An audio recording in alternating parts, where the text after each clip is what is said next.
बहुत बढ़िया है ये वृत्ति सारूप्य। जैसी वृत्ति वैसा ही समान रूप हमारा। सारूप्य मतलब समान रूप।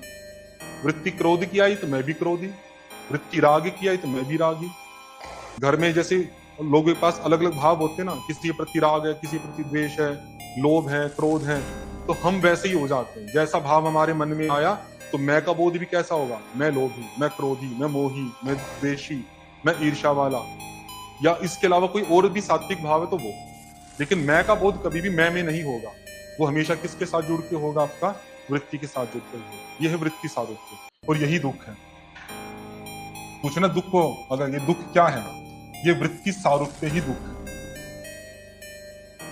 और वृत्ति निरोध ही मोक्ष है।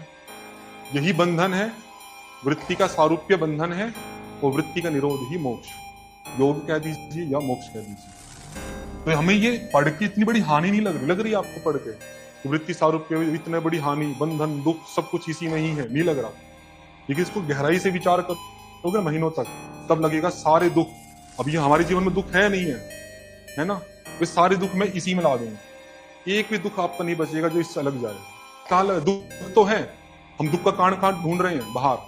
इसके कारण से दुख हुआ, इसके कारण से दुख हुआ, और हम उसको दूर कर दें। जब वहां ढूंढ ढूंढ के थक जाएंगे, दुख दूर नहीं होंगे, तब जाके बुढ़ापे में यहां समझ में आएगा।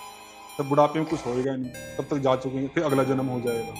मैं कह रहा हूं कि अभी चिंतन करो, चिंतन करके देखो, महीना लगे, एक साल लगे, सभी दुखों का जो आदि कारण मिलेगा आपका, वो सारा यहीं पे मिलेगा, वृत्ति सारूप्य। जो महर्षि पतंजलि ने कहा, यही बंधन है सब दुख।